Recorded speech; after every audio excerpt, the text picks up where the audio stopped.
할렐루야. 오늘도 말씀으로 주님과 동행하고 계신 여러분을 주님의 이름으로 축복합니다. 함께 보실 말씀은 이사야 43장에서 45장이 되겠습니다. 43장은 이스라엘을 향한 하나님의 사랑 고백입니다. 첫 번째, 특별한 보호를 베푸신다는 거죠. 2절을 보면 물 가운데서도 불 가운데서도 지켜주신다, 그렇게 약속합니다. 두 번째는 각별한 사랑을 베풀고 계시다는 거죠. 3절을 보면 어떤 나라를 만나 희생시켜야 한다면 애굽이나 구스와 서바를 그 일에 내줄지언정 이스라엘 너는 내가 내어줄 수 없다 라고 말씀합니다. 세 번째는 확실한 회복을 약속하십니다. 5절 6절을 보면 동서남북 사방의 명령에서 내 아들 내 딸들을 풀어줘서 돌아오게 할 것이다 라고 말씀합니다. 그러면 이스라엘에게 하나님은 왜 이렇게 각별하고 특별한 사랑을 베푸시는가? 오늘 43장의 여러 가지로 이스라엘을 부르면서 이스라엘의 칭호를 말하면서 그 이유를 말씀합니다. 1절을 보면 너는 내 것이다. 내가 너를 구속하였고 내가 너를 지명하여 불렀나니 너는 내 것이다 라고 말씀합니다. 하나님의 소유된 백성이기 때문에 하나님이 특별한 그런 은혜를 베풀어 주신다는 거죠. 또 4절에 보면 너는 나의 보배 나의 사랑이다 그렇게 말씀합니다. 너는 나에게 보배롭고 존귀하고 내가 사랑하는 자다 그렇게 말씀합니다. 7절을 보면 너는 내가 나의 이름을 걸어놓은 자다. 내 영광을 위하여 창조한 자다 라고 말씀합니다. 이스라엘 어깨 위에 하나님은 자기 이름을 이렇게 걸어놓으셨다는 거죠. 그리고 하나님의 영광을 위해서 이스라엘을 창조했다는 겁니다. 그래서 각별하고 특별한 은혜와 사랑과 보호를 베푸시는 것이죠. 10절에서 12절을 보면 하나님께서 이스라엘을 가리켜 부르시기를 너는 나의 정인이다. 나의 종이다. 그렇게 말씀합니다. 내가 여호와이며 나 외에 구원자가 없음을 알려주고 세상에 보여주려고 구원한 자가 바로 너라는 겁니다. 그래서 너는 나의 정인이며 나의 종이다. 그렇게 말씀합니다. 하나님은 그 이후에 이제 출애굽의 역사를 쭉 언급하면서 이제는 그 일을 기억하거나 생각지도 말라고 말씀합니다. 왜냐하면 이제 앞으로 행하실 일은 그것과는 비교 안 될 놀라운 새로운 일을 행하실 것이기 때문에 그렇다는 것이죠. 광야의 길을 열고 사막에 강을 내면서 이스라엘이 본토로 돌아올 일을 이루시겠다는 겁니다. 그래서 옛 일을 출애굽의 일은 이제 잊어라. 나는 그것과는 비교 안 될 더 큰 일을 너희를 위해서 내가 행할 것이다. 그렇게 말씀합니다. 그래서 19절에서 말씀하시기를 보라 내가 새 일을 행하리니 이제 나타낼 것이라고 약속하십니다. 그렇기 때문에 그 옛날 출애굽의 역사는 이제 그만 잊어라. 내가 그것과 비교 안 될 큰 놀라운 일을 준비한다. 22절 이하는 하나님께서 이렇게까지 사랑하시고 또 이렇게까지 복된 역사를 계획해 놓으셨는데도 이스라엘이 하나님을 신뢰하지 않고 끝없이 범죄함으로 하나님을 괴롭게 하는 그 현실을 하나님께서 탄식하시는 내용입니다. 44장은 6절을 보면 하나님의 자기 선언이 나와 있습니다. 나는 처음이요 나는 마지막이라 나 외에 다른 신이 없다 그렇게 말씀합니다.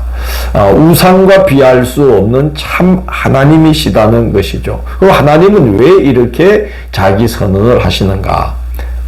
사랑하는 이스라엘을 향한 하나님의 약속은 얼마든지 성취된다는 것을 증언하기 위해서 하나님이 자기 선언을 하시는 거예요. 나는 처음이요 마지막이다. 나는 알파와 오메가다. 나 외에 다른 신이 없다. 그렇게 말씀하고 있는 겁니다.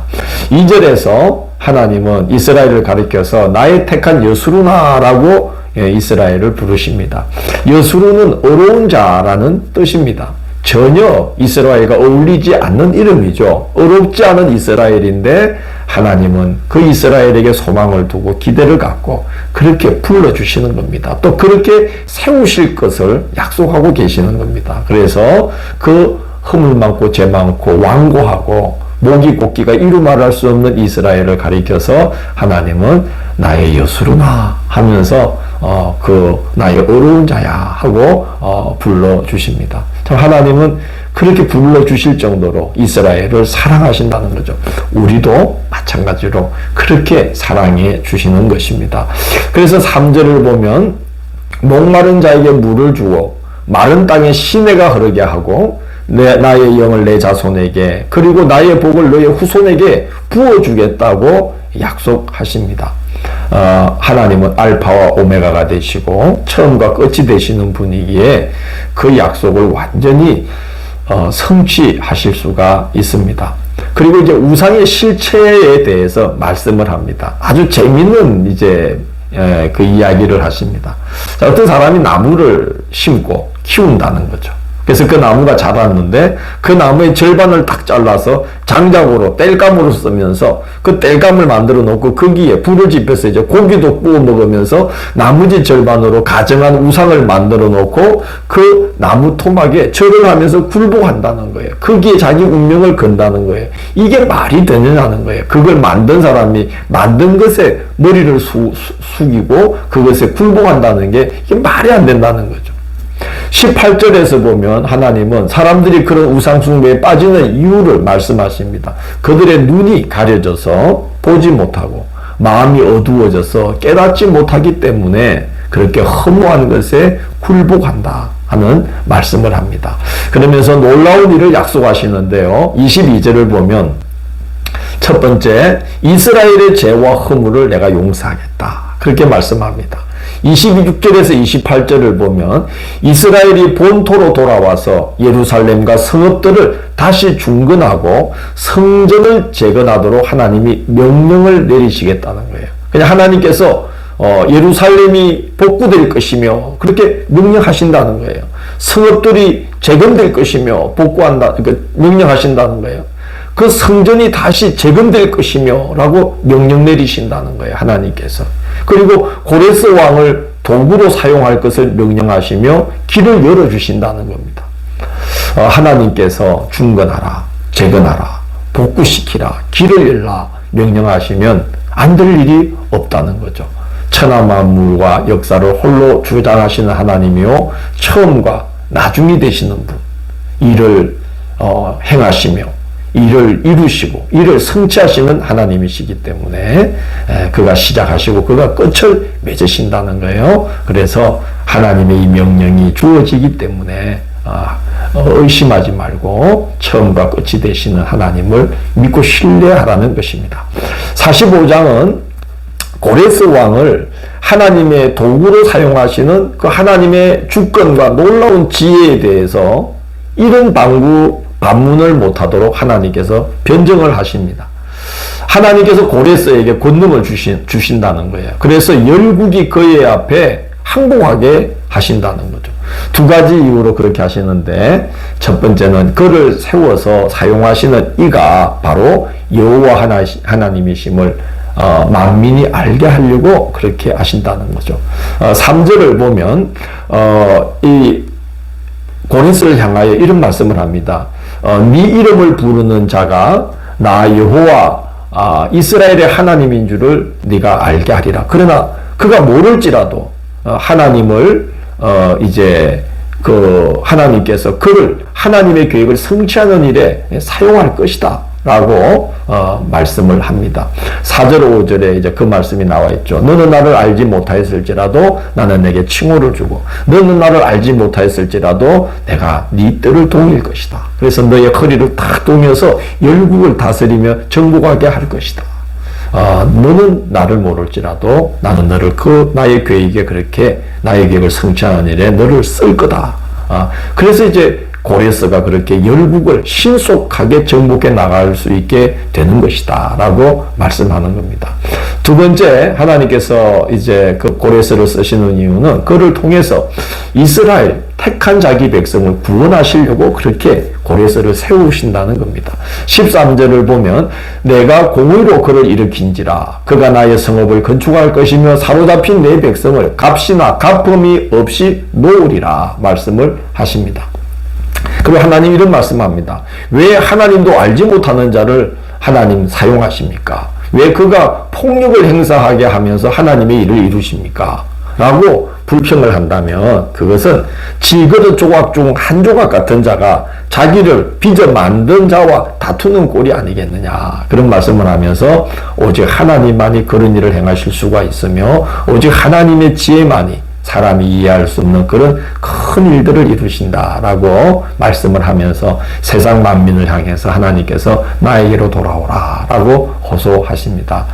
구원을 이제 베푸실 수 있는 분은 하나님밖에 없다는 거죠. 그래서 22절을 보면 땅의 모든 끝이요 내게로 돌이켜 구원을 받으라. 나는 하나님이라 다른 이가 없느니라 라고 말씀합니다.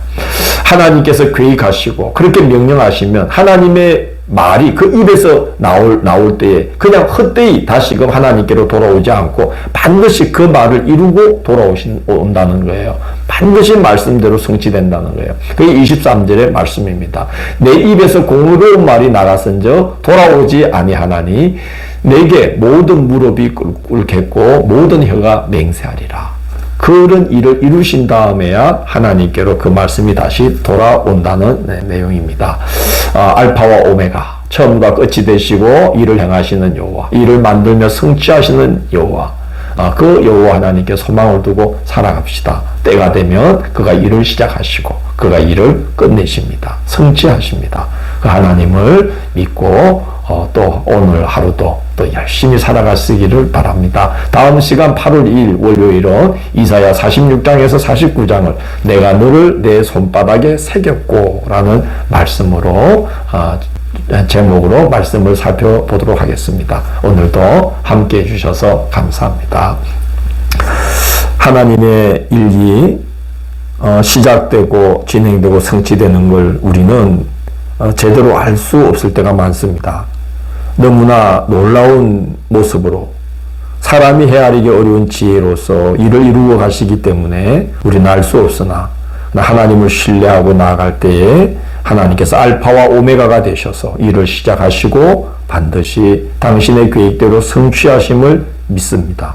그 하나님을 의지하고 오늘 하루 하나님의 그 승리하심을 믿고 이 하루를 성실히 감사함으로 잘 감당할 수 있도록 인도하여 주옵소서. 예수님 이름으로 기도드립니다. 아멘.